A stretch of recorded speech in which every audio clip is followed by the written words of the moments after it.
What's this? An actually meta-relevant Generation 8 set? Say it ain't so. Man, I am the biggest cynic of this gen, it's unbelievable. Hey guys, this is GamerCow, welcome to another Pokemon Trading Card Game History video. We're on to Battle Styles, and yeah, it's actually really good. Let's just get that out of the way right now. There's about 183 cards in here, including all of the secret stuff down here. A little bit of a more, like a smaller set, a more concise one than we've had, but that just makes it shine even more because what's actually good in here is really good. There's no like 100 cards of fluff like there is in a certain other set that we'll get to in the future. As you would expect, this is the Isle of Armor set. We are officially into the DLC mode now with we don't just have the Slowbro, we have the actual full stuff with it here. And this one introduces the titular Single and Rapid Strike Pokemon to the game. They are tribal, just like old Team Plasma or like Magma Aqua, that sort of stuff. So there will be benefits for being in a Single or Rapid Strike setup here. It doesn't just count the Pokemon, however. We even have like energies, but also trainers that are associated with these styles as well. This will end up being pretty relevant for quite a few of these. Not all of the cards are necessary to be in like their respective tags, but a lot of them do gain benefits for being that way, even if they're not immediate. Some stuff will come out in the next few sets that will recontextualize some of these cards actually being Single or Rapid Strike. There's actually some promo stuff to go over here as well, which is quite exciting. We haven't had actual different promos for a while. I'm not going to go over the base Venusaur or Blastoise V very much. The Blastoise at least can do 200 for free energy, so you could kind of use it as a Lapras replacement if you were playing that in like Tords and Teleon deck from last round. I do just want to mention that the Urshifus are different from the ones which are in the main set. They are objectively worse than the ones in the main set. You might want Sonic Legs at some point from the Rapid Strike one here, but it's not as good as what we have in the main set. But I just wanted to note they are different, therefore keep an eye on that if you are collecting from this era. We have a total of 30 different Pokemon that I want to talk about from this set, and not quite as many trainer energy, but about 20 or so from here that are worth noting. So that's a pretty good ratio of good / interesting cards from a 180 card set, right? Especially when you consider that about 40 of those cards are like alternate rarities and stuff. Pretty good total. So let's just go into it. I think I want to start with the energy here actually, because this is going to contextualize a lot about what the Single and Rapid Strike styles are all about. So let's start with that. Single Strike energy is a dark or fighting energy. It's, rainbow style. It can provide one energy, but it's two different types. And it can only be attached to Single Strike Pokemon. Gets discarded if it's on anything else, so don't try and transfer this to something else with multi-switch or whatever and expanded. It would not work. However, when it is on a Pokemon, it will do 20 more damage to the opponent's active. Yeah, Single Strike is all about doing one gigantic blow to the opponent's active and basically nothing else. Usually has some pretty severe drawback to it, like either discard all the energy or you can't do that attack next turn, sometimes both. But it usually does ridiculous amounts of damage, and this exemplifies it because you just do so much with this. It's kind of scary, to be honest. Rapid Strike is more about multi-hits or being able to strike the bench or just fast movement stuff in general, and they exemplify that with their energy, providing 2 in any combination of water or fighting energy. This is literally double dragon energy, but for Rapid Strike Pokemon. Unfortunately, it is not Rainbow, which is a big problem if you are not a water or fighting Pokemon. That's a sad thing that happens a lot, actually. It's going to happen a lot more in later sets, but yeah, any Rapid Strike Pokemon that is not one of the 2 core types here really suffers because they can't take advantage of this nearly as well. They are both, of course, fantastic cards. They see a ton of play all over their decks. So, yeah, just wanted to note how the styles play more or less, and because these exemplify it perfectly.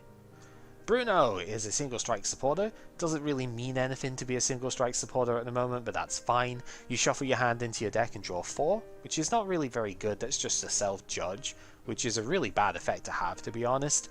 But if one of your Pokemon was KO'd by any means during the opponent's last turn, you draw 7 instead of 4. Now, a Shuffle Draw 7 is extremely good, especially for the single prize decks that are most likely to take advantage of this. And yeah, we're going to get to see that this round. There's a single prize deck in this set which is really promising looking that I want to play and does actually like to use this. So, very good card on the surface. I think it tends to see most play in like single prize control-y sort of stuff, but that's because there's not too many attacking decks that people like from this generation.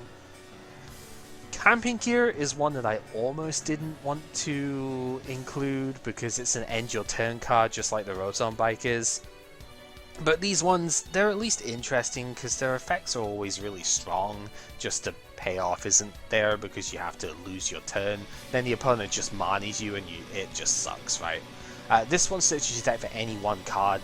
Could have been cool if you could have actually done something with it, but nah, your turn ends. If it just read like you can't attack this turn, maybe it would have been usable, but nah. Cheryl is one of 2 cards that would have solved like all of my issues in the last format. This one happens to work very well with the 2 decks that I played last time because it is Pokemon Center for evolution cards. I have no idea why they thought this was a good idea to print. Just in case you're not seeing it here, or if you're just listening to this, heal all damage from each of your evolution Pokemon. If you do, discard all the energy that are on those Pokemon. It's busted. Evolution Pokemon includes VMAX, right? Because they are VMAX evolution, they're evolution cards. So, this means that you get to fully heal, say, the Colossal that I played last time round. You do discard all of the energy that's on it, but it attacks for 1 energy. What do I care, right? Combined with the energy recycler, which is right next to it here, we'd be able to recover the energy into the deck, get them back to the top with the Guru and stuff like that, and just be able to keep doing 130 each turn whilst healing and just stopping the opponent taking prizes. Insane. Rapid Strike Urshifu in particular from this set is really, really good with this, but there's at least 2 decks in this round that I want to play that will take advantage of this. And yeah, with a low damage output of that Decidueye deck and the inability for most Pokemon to get one shot in this without weakness, this card goes hard. It's really powerful to have around.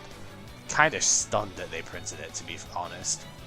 Yep, I mentioned Energy Recycler. I don't think I remembered this one during the rotation video, so sorry about that, but it now has the up to tag on it.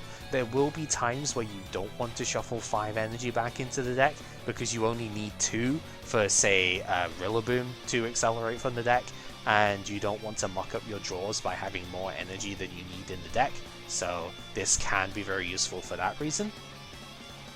Escape Rope is a fantastic print to have around. I really wish we had this in current standard as well. Just feels like it'd be so good. Each player switching and forcing the opponent to switch first is just a powerful effect to have. Obviously this gets abused to high hell, and this would have been another thing that would have saved me in the Decidueye matchup in particular, because being able to force the Decidueye to the bench, there was only really ever one of them in play because I gusted up the other one, so being able to force an Inteleon line up and KO that instead would have been a very strong position to be in. So yeah, lots and lots of cards in this set that would improve the Orbeetle should you want to play it for whatever reason. Experience Share comes in this set as well. I believe I did catch this one during the rotation video. It's fine. Tool Scrapper doesn't see too much play, so this one often does get to just stick around. It's like a pseudo energy acceleration because it retains the energy you have in play. That's obviously a strong effect. And yeah, being an item, being searchable with Inteleon and stuff like that as well, can be pretty good. Fan of Waves is a worse version of Enhanced Hammer, but it does have a Rapid Strike tag, so it is searchable within that archetype. Put a special energy from one of your opponent's Pokemon to the bottom of their deck. Unfortunately, deck-based special energy acceleration is a bit of a running theme in the future sets of this era, and even this one, to be honest. Single Strike does not care about this in the slightest, because they will accelerate from the deck, so I wish it just read discard. It would have been so much better against everything except exactly Single Strike energy, and you still force resources out of them, so it would have been better there as well. Just a shame. Corinna's Focus is not a great supporter, but it does have that Rapid Strike tag, which makes it searchable. Draw until you have 6 cards in your hand. It's Bianca. Not even Lily, just straight Bianca. Which wasn't even too great at the time. It was played out of necessity, because you only had N and Research otherwise, like N and Juniper, and you needed more than 8 draw supporters in that era. Now, yeah, it's used because it's got the tag on it, and that tag is vital for a couple of decks in particular, but the fact of it's searchable makes it surprisingly good, to be honest. Level Ball is amazing, and I wish it was in every format. Level Ball would have solved a lot of issues with a lot of single prize deck stuff in this sort of block here. It does benefit the evolution 2 prize mechanics and stuff like GX and EX, but who cares? Very, very good card, and it's really good in this block especially because our multi-prizes do not evolve from the single prizes. So that means that any deck that is capable of using it will have a huge benefit from it. Most of the time you are going to see this with Inteleon, because Drizzile is a 90 HP Pokemon that could be searched with this, so you can get Sobble and in Drizzile with this. Drizzile could then get the Evolution Incense if you need to get Inteleon, for example. So lots of really good stuff there, but it's also just fantastic for a ton of other decks to have access to. One of the decks I want to play this round, we'll talk about in the Pokemon section, only has Pokemon with 90 or less HP in it, outside of your draw GXs and stuff like that. So yeah, super, super good card. Phoebe is the other card that would have saved me versus the Decidueye last round. Your VMAX Pokemon this turn are unaffected by effects of the opponent's active Pokemon. Basically, this means that you punch straight through stuff like Safeguard. And yeah, that Decidueye would have been one shot, because it would have taken 150 damage from my Orbeetle and just died immediately. Yeah. Not a card you see too often, but it does come up in certain decks that do kind of rely on VMAX only as their option. So do keep it in mind, it might actually be relevant. Single Strike and Rapid Strike do get a bunch of tool cards as we go through. These scrolls are effectively technical machines. They do stick around, unlike the current technical machines, so you can use them over multiple turns, but they only give attachment benefits to single or Rapid Strike Pokemon, respectively. The Rapid Strike scroll here, for fighting the Colorless, lets you do 30 damage to each of the opponent's Pokemon. This one we will get to see because Sai has his eyes on a Jumpluff deck much later on down the line. I think it might be Evolving Skies is when it comes in, so the start of like next format, next generation, I think. Which can attack multiple times, and will take advantage of this. But realistically, unfortunately, like Mew is played a lot because of Rapid Strike Urshifu, so I don't know how good this is in a general sense, but it's probably one of the most playable ones, to be fair. It's actually kind of a good attack, so yeah. Rapid Strike Mustard will be familiar to anyone who remembers Archie's Ace in the Hole and Maxie's Hidden Bolt trick. You can only play this if it's the last card in hand. You put any Rapid Strike Pokemon from your discard pile onto the bench and then draw 5 cards. It is a Rapid Strike card itself, which means it's searchable, unlike, I mean, you don't have to play a Jirachi GX now, or Jirachi EX even, for getting the supporter out of the deck, so that's kind of neat. And yeah, it's any Rapid Strike Pokemon, which means you could put an Urshifu VMAX into play if you really want to. I don't think this one sees as much play as the Single Strike one, but that's because the Single Strike one not only has a better target in the next set, but I think it's next set anyway. It's either that or the set after. There's a Beedrill that comes out that's really good for this, but also this one searches from deck, which is often better than getting it from the discard pile, because it's less immediate setup. It does then suck to draw the search target, but you know, can't have everything, right? Just Marnie it first or something, I don't know. Yeah, both of them are really good in their own right, so if you could take advantage of them, but I don't think they tend to be necessary most of the time. This one realistically is only because the Beedrill is like absolutely busted against special energy, so yeah, we'll get to that when that comes out though. The single strike Scroll of Scorn gives you a rage attack. For a single fighting energy, 10+10 for each damage counter on this Pokemon.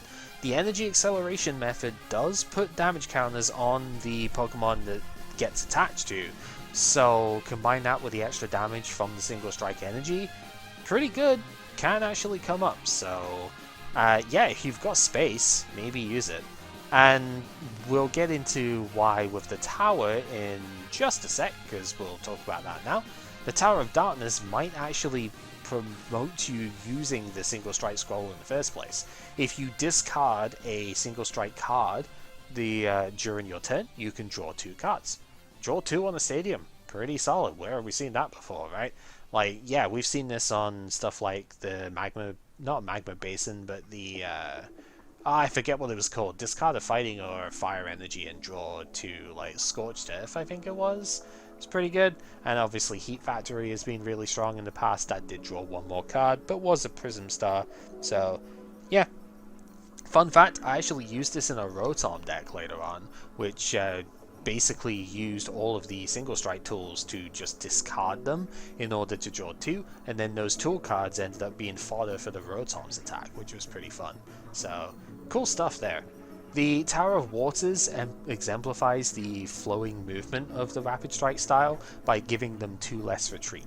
Most Rapid Strike Pokemon that are worth anything do have a 2 energy retreat or less, even the Urshifu VMAX does, so you will want to play this because you can retreat in and out for free. Super, super good. The last single strike card to talk about here is the Urn of Vitality. This shuffles up to 2 single strike energy from your discard pile into the deck. One of the only ways that we have to recover any sort of special energy, which is pretty neat. We don't get special charge. Don't think that has ever seen a reprint recently. Probably won't until Lugia rotates either, because that would be a stupid combination. So yeah, being able to shuffle single strike energy specifically back into the deck is good with the energy acceleration. Again, talk about that when we get to the Pokemon. Then the last card I kind of skipped over was the Tool Jammer. If this is on your active Pokemon, the opponent's tools do not have any effects, except for other Tool Jammers so that they can block yours as well. This is a more proactive version of Tool Scrapper, whereas Tool Scrapper is a good reactive tool that lets you discard the opponent's tools on your turn. This prevents tools that have immediate effects from having said effects. The best example at the moment is Air Balloon or Vitality Band, stuff that will immediately impact the game state, but this will also work against like a U-turn board, or it can also disrupt the opponent from being able to do extra HP gaining via the Cape of Toughness, and any sort of stuff like that. Very, very powerful effect to have around. Palkia decks end up using this later on, I'm pretty sure, so yeah. On to the Pokemon! We have the Gigantamax versions of Venusaur and Blastoise over here. Venusaur is a bit of an alternative to the Rillaboom or the Dhelmise that we have at the moment. It has a Raichu-esque attack, the Lightning Storm sort of thing, or I guess a Boltund right now is probably the best example. For each grass energy that you have in play, this double colorless energy attack does 30 damage. So if you have 10 of them in play, which 2 Rillaboom can get over the course of a couple of turns basically, you would do a whopping 300 damage, which is pretty good. Problem is you need like 11 or maybe even 12 to get one-shots on stuff there on the VMAXs, and that is a lot to ask for. It is relatively compatible with Cheryl at the very least, because you'd be playing this with Rillaboom, you could Cheryl, then accelerate from deck to get the energy back, energy recycler, the stuff back into deck as well. There's plays for it, but I just don't think it's as consistent as the Dhelmise or the Rillaboom, so I don't know. The fact if you have to play like more raw grass energy, you probably want to play 13 or something, which is more than those two decks play, so kind of tough. For retreat cost though, you could buff padding this, so 380 HP, pretty respectable. Blastoise is very similar to the Darmanitan from the last set, except this one's lightning weak of course because it's not an ice type. 330 HP is a bit bigger than the Darmanitan as well, which is pretty good, and it has a first attack that the Darmanitan did not have. For 3 water energy you do 120 damage, and then search your deck for up to 3 water energy to attach to your Pokemon on the bench in any way that you like. Very solid, to be honest. That is a lot of energy acceleration. You are probably playing this with Frostmoth anyway, because that energy cost is ridiculous otherwise, but it doesn't hurt to get more energy out of the deck, and that's just a really good effect to have around. If you put a 4th water energy on this thing, G-Max Bombard does 220 damage, and just like Hydro Bombard for Mega Blastoise did, it does 30 to 2 of the opponent's bench Pokemon. This is slightly more upfront damage, but less spread potential than what the Darmanitan had. However, this is lightning weak instead of metal weak, which is a much better weakness to have in the format. Pika-Rom still exists, but it's not as good as it used to be, and of course, one of the decks this round is fighting, which will chase away a lot of them. So having a lightning weakness is not as bad as it used to be right now. So this card's really good if you can power it up. Might just be slightly too clunky though. We'll see. I'm curious about this one. We'll have to see if anyone actually plays it. There's a Golbat and a Crobat from this set that let you draw cards when you evolve into them. Golbat in particular draws 2 cards, and then the Crobat draws 3. The Golbat does have Air Slash if you really wanted to go back and use like that Flyinium Z crystal that we had before, but there's not really a reason to do that, to be fair. I think that still takes 4 energy anyway, so good luck with that. If Inteleon didn't exist, I would maybe experiment with this as a scoop-up engine. Right, scoop-up net on the Crobat would then mean you could play the Golbat back down and be able to draw a ton of cards. But searching for trainers, 1 and 2 respectively, is way better than drawing 2 or 3 cards, right? Because if you build the deck properly, your trainers will be able to search for the cards that you would want to draw regardless. So, they're not good enough, unfortunately. Weepinbell, not Victory Bell, just the Weepinbell is worth talking about here. This 80 HP Pokemon, so level ball searchable. When you evolve into it, you can burn and poison the opponent's active, which is pretty good, to be honest. That is 30 extra damage on your attack, so that's pretty solid.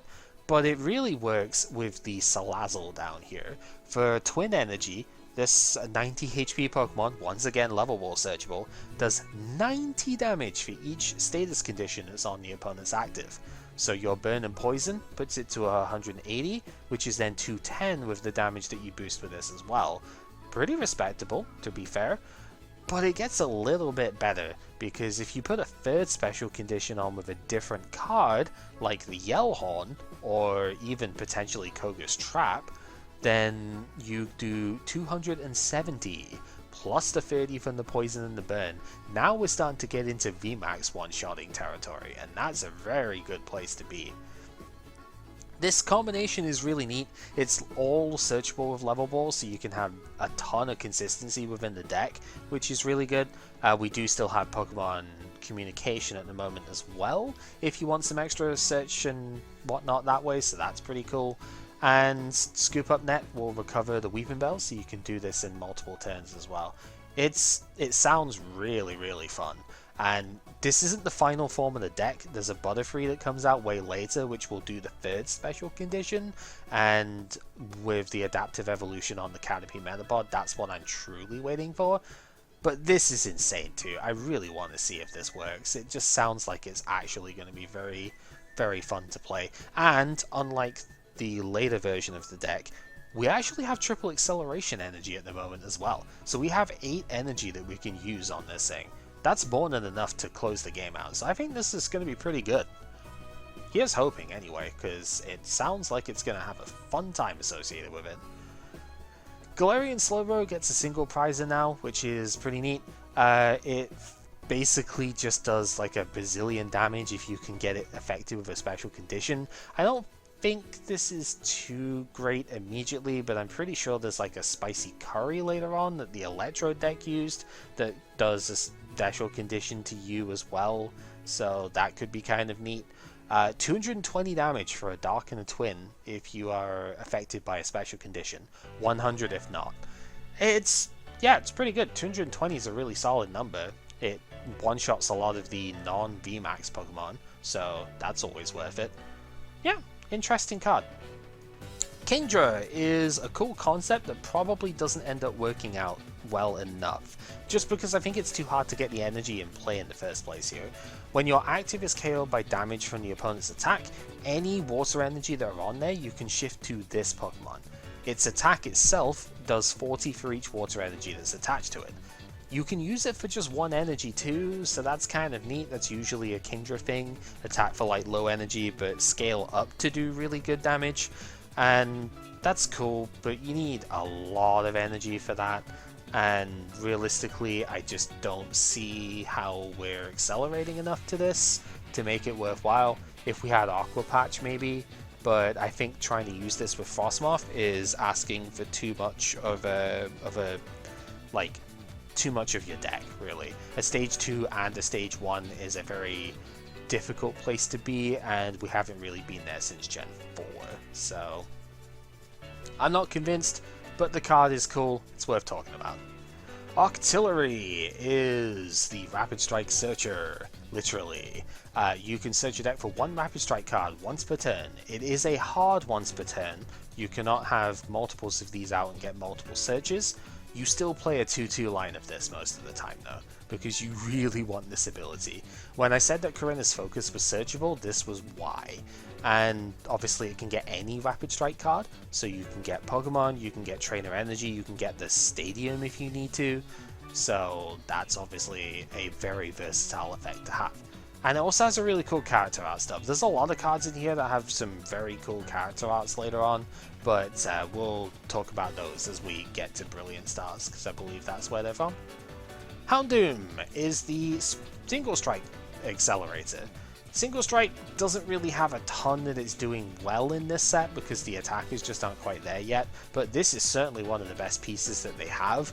You can, once per turn, search your deck for a Single Strike energy, attach it to one of your Single Strike Pokemon, and put 2 damage counters on that Pokemon. Benefits the Single Strike scroll if you use that, I suppose, but yeah, you accelerate special energy from the deck, and this is not a hard once per turn. If you get multiple Houndoom in play, you will do multiple attaches in the same turn.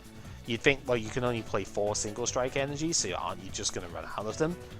Yeah, but the Urn of Vitality puts them back into the deck so you can accelerate again. So, really cool little resource loop, does see a lot of play later on, so very good card to have. Probably the best target for it at the moment, because the Urshifu is a little bit cumbersome without Lugia. Probably the best target is this Tyranitar over here. 230 HP, so pretty big. It has only 3 retreat actually, so you can't like use the buff padding with it, which is weird. But it is a basic Pokemon, so Caper Toughness will suffice perfectly fine. For a Dark and 2 colorless energy, Cragalanche does 60 and then discards the top 2 cards of the opponent's deck. And the Single Strike Crush for 2 Dark and 2 colorless energy does 240 damage, but it discards the top 4 cards of your own deck. So a little bit difficult to work around, but with 2 Single Strike energy providing the darks and any 2 other energy, that's 280 damage, right? Absolutely absurd amounts that you can hit there. Don't underestimate Cragalanche's effect here either. That Mill 2 actually does come up more often than you would imagine. Very common card for Lugia decks when it first comes out, and it will be very good into the Mew decks as well later on, so good card. Empoleon V, maybe a little bit of a reach as a card. It was mostly used against Lost Box later on because of the Emperor's Eyes ability here. If this is in the active spot, the opponent's basic Pokemon in play, except for Rule Box Pokemon, do not have any abilities. Now, this is where the rule box mechanic actually started, was because of this card. Pokemon V, GX, etc. have rule boxes. Basically, any special mechanic, like the Prism Star Pokemon, also have rule boxes, so they won't get their abilities as well. Pretty devastating for the Tapu Koko, actually, which is still in format for us, so it's kind of fun. Its attack for a water and double colorless does 130, and then moves any 1 energy from this Pokemon to the bench. It is a Rapid Strike card as well, so you can use Rapid Strike energy with this, but it was mostly used in Palkia decks later on as a tech against Lost Box, because it stops Comfey from having an ability. Right now, it could be used against Jirachi, and Snorlax are the main ones. Gormandize does nothing with this in the active spot, so this can be a very disruptive card to have. The problem is mostly just how are you powering it up properly, and how are you keeping it powered up would be the second thing.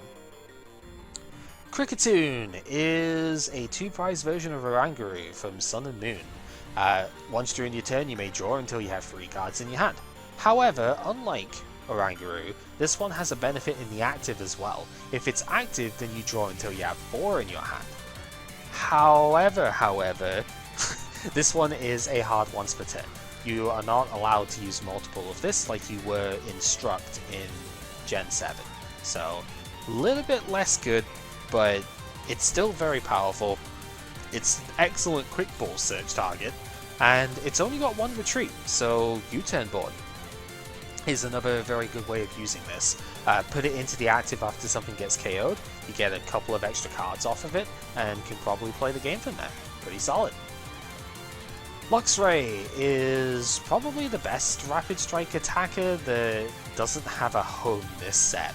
I think this card's kind of insane, but it's a stage 2, so it's really hard to play, unfortunately. 150 HP, 2 pretty decent attacks here. Electrostep for 1 lightning does 40 to one of the opponent's Pokemon, and then you switch this to the bench. You have to switch, but that's generally fine. 40 Snipe, not the most, but it sets up for Scar Strikes, which does 100 for a lightning and a colorless, but if the opponent's active already has any damage on it, it does 100 more. 200 for a Zigzagoon ping sounds unbelievable, but the problem is how are you powering that up? Because if you could Rapid Strike energy this, it would be great. If you could Twin Energy it, it would be great. But it has that annoying lightning in the cost, and 2 energy on the stage 2 attacker to do this is tough. Especially when that doesn't even one-shot stuff as well. So I think it's very vulnerable to VMAX, Cheryl healing and stuff like that. And I just don't think you're going to keep up. It's a really cool idea though, and I think it's super close to being playable, but it's just held back by the energy cost and the fact that it's a 2-prizer. No, not 2-prizer, a stage 2. So, yeah. Cherrim sees some play later on with Regidrago. For now though, we just have to unfortunately lament that it does not have targets to play with. As often as you like during your turn, you may attach a Grass Energy to one of your Pokemon that doesn't have a rule box. So it cannot be used with the Pokemon V, VMAX stuff that you play at the moment, so it's not a replacement for Rillaboom, but it's a stage 1 with a, you know, Deluge style ability with a Rain Dance thing. That has to be worth something, and later on it kind of is, so keep it in mind. This is the last Cherrim to date as well at the time of recording, so bit of a shame. Cool card. Bronzong is a really good Cheryl deck. Metal Transfer just lets you move Metal Energy from one of your Pokemon to another one as often as you like in the turn.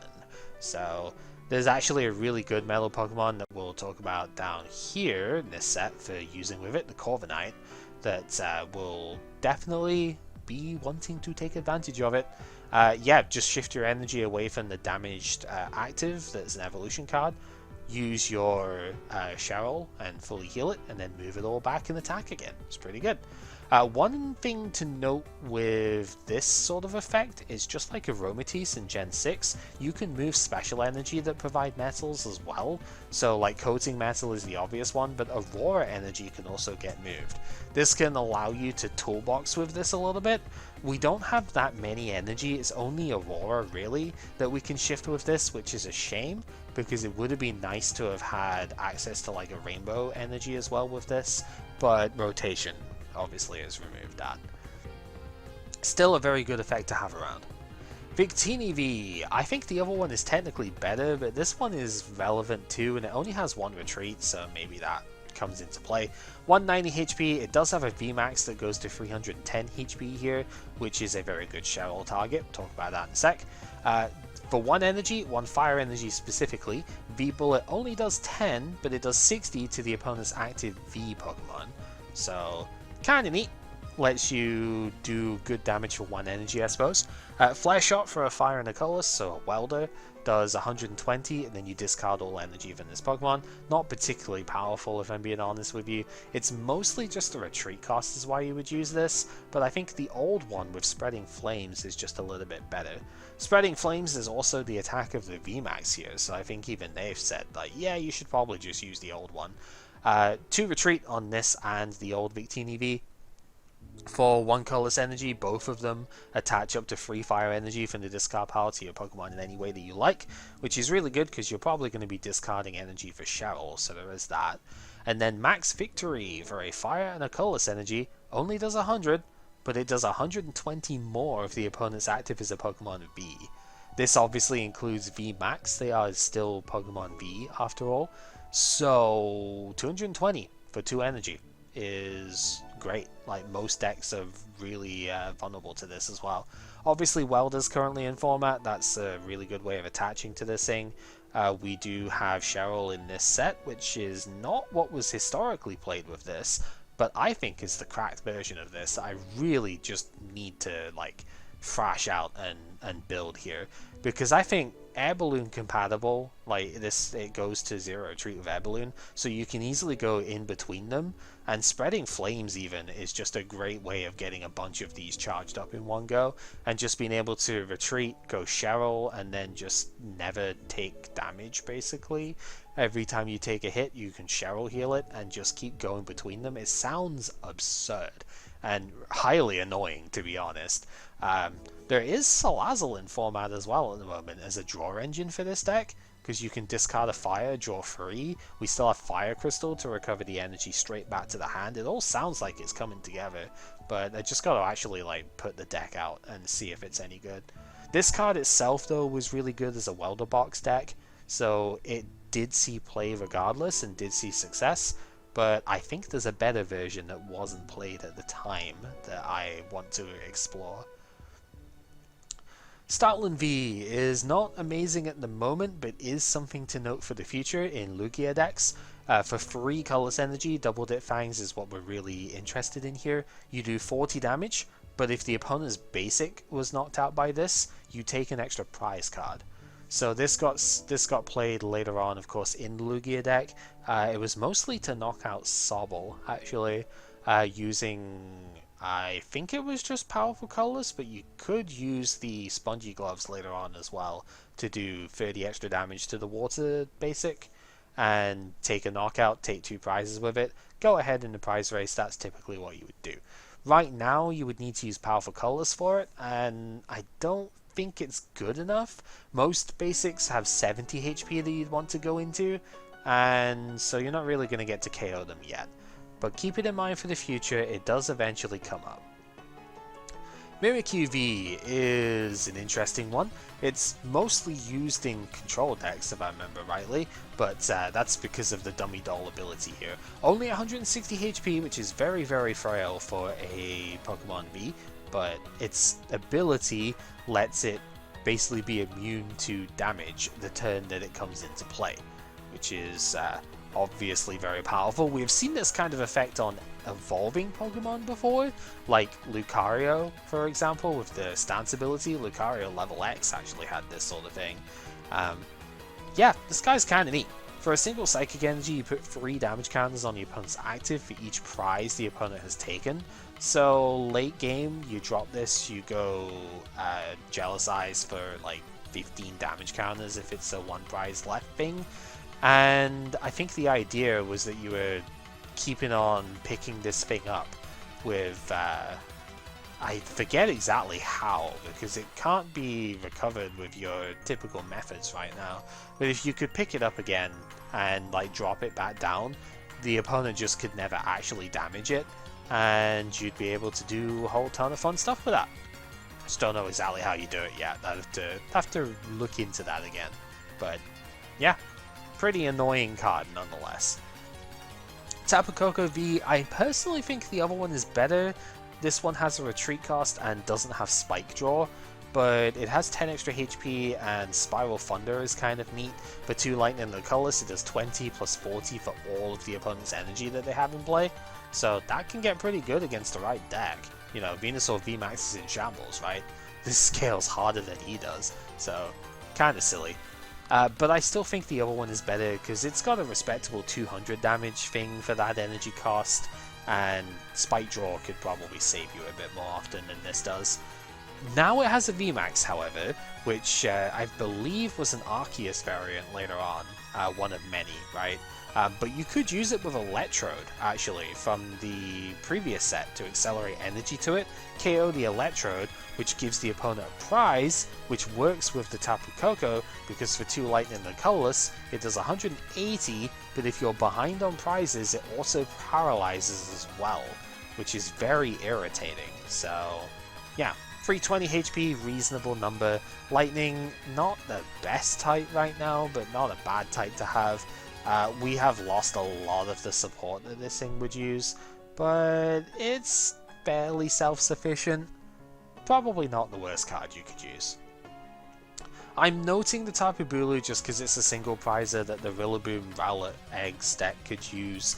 For 2 grass and colorless, Nature's Judgment does 80, and then if you discard all the energy on this thing, you do 80 more. So very similar to the Tapu Bulu GX actually, but also similar in nature to the Rillaboom VMAX in its own right.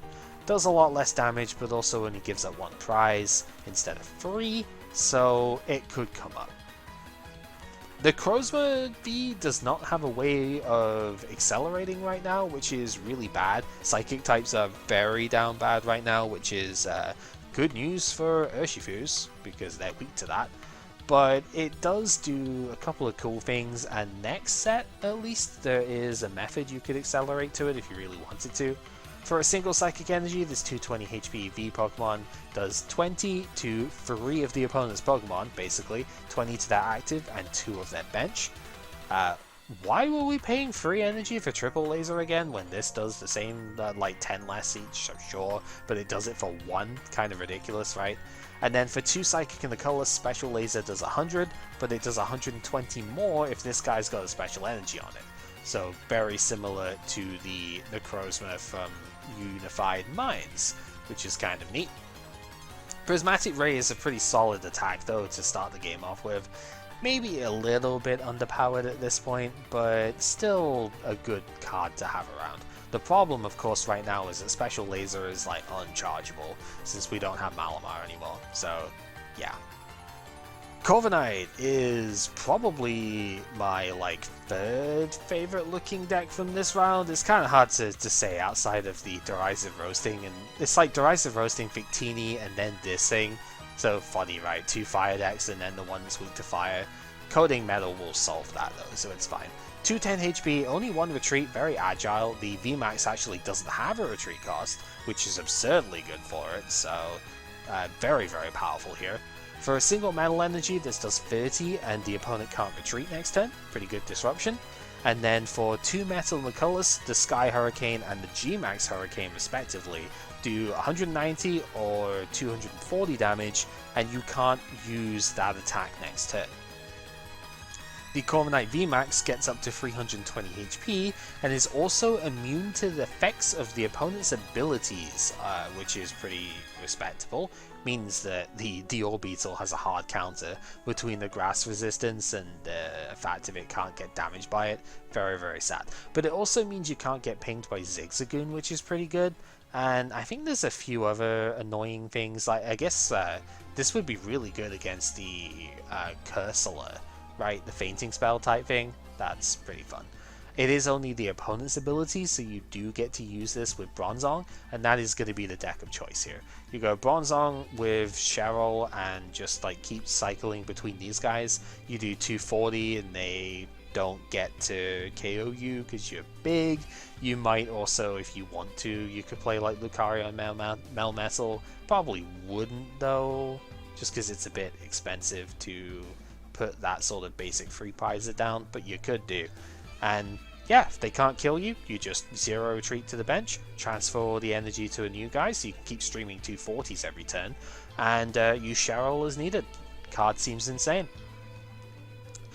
Rapid Strike Urshifu for a single energy. This is 220 HP, 2 retreat, so Tower of Waters gives it 0, which is pretty good. 30 damage for 1 energy, switch to the bench, pretty good. 150 for 2 fighting and a Colossus is respectable. It's one of the higher damage outputs this thing gets, but the actual VMAX can also hit 150. 330 HP on this guy. To retreat as well is, again, it can retreat for free, and it needs to with Gale Thrust. Basically, it is Golisopod. 30 damage for a single fighting, but 120 more if you switch into the active spot. So 150 for a single energy is insane. Let's just say it how it is. This is what makes it a good Cheryl deck. But the other reason it's a good Cheryl deck is because Gmax Rapid Flow discards all the energy from this Pokemon. For 2 fighting and a Colossus, keep in mind Rapid Strike energy is the 2 fighting part here. You do 120 to 2 of the opponent's Pokemon. Uh-oh. Yeah, 120 KOs like most of the bench sitter style Pokemon, and if you don't have Mew in play, you are dying to this. This card was phenomenal until it rotated. It won multiple national championship and regional championship level events as well. Yeah, insane card. Rapid Box, as it will develop, is incredible. The only thing that holds this back later on is the weakness to Psychic. We do have the Jirachi GX in the moment, which is played in like every version of Rapid Strike right now, but that will rotate before Mew VMAX comes out, and then you're a little bit sad at the weakness aspect here. But if that's your only problem, oh, you are sitting good. This card is insane. The single strike one as the last one we go over here. For 1 fighting energy, again 220 HP, 2 retreat guy. 1 fighting energy searches your deck for 2 fighting energy and attaches it to this Pokemon. Really don't like that that gets printed on these things because it just leaves it vulnerable to getting killed next turn. Oh well. For 2 fighting and a Colossus, you do 180 and then can't use that attack next turn. So essentially just a worse Zacian, but probably with a cooler typing overall. Both of these guys do kind of put Eternatus in its place, right, because they hit it for weakness, so that is always something to keep in mind. The single strike VMAX does 100 damage for 3 colors, goes up to 330 HP just like the Rapid Strike one, but it has a 3 energy retreat instead of a 2, which is irritating because it means Air Balloon doesn't work with this deck either. Yeah, 3 colorless energy for 100, but keep in mind those 3 could be single strike energy if you want, then it's 160 and that's quite reasonable. Gmax One Blow discards all the energy from this thing to do 270 for 3 fighting and a colorless. Takes more energy to do its attack as well. That of course can be 330 if you've got the single strike energy to attack with it, but you have to discard them all, which is very self-destructive. It's unaffected by any effects on the opponent's actives, so that's kind of cool. Just like the actual Gmax One Blow was, I believe. But it's so expensive to do. Pepper's been looking into this. We haven't actually done any test games yet, but like Pepper's been investigating this, and we think it's just too difficult to set up right now. Like, it's not economic enough to even get it going, and then when you do, it discards all its stuff, and then afterwards it's just, well, what am I supposed to do now, right? It just doesn't feel like it's there. Not to mention you are damaging yourself every time you use the Houndoom to accelerate to it, so you actually aren't as bulky as you look. And yeah, we're just not a fan. But later on, with Lugia coming out, this was actually a fantastic Lugia variant, because it let you basically use Archeops to accelerate the energy in one go. And if you could power up Gmax one blow every single turn, then it becomes broken as hell, right? So yeah, there's potential, just not at the moment. And that is the set. Like I said, a lot of really good cards here. It's funny because my meta relevant pool has actually shrunk since last time, but quite a few of the cards in here have made it into that pool, and there are some really good cards for the future in here as well. I feel like I say that in every set, but it's true, right? Not every card is good on release, but a lot of these are good to note for when they actually are super relevant. And it usually just takes a good support piece like Arceus to make a lot of these considerable. Heck, I think Arceus Corviknight was actually a deck that got played at some point, so that's kind of fun in its own right. Anyway, for now, thank you very much for watching. I hope you have found this interesting. And until next time, when we actually get into the games for this set, take care.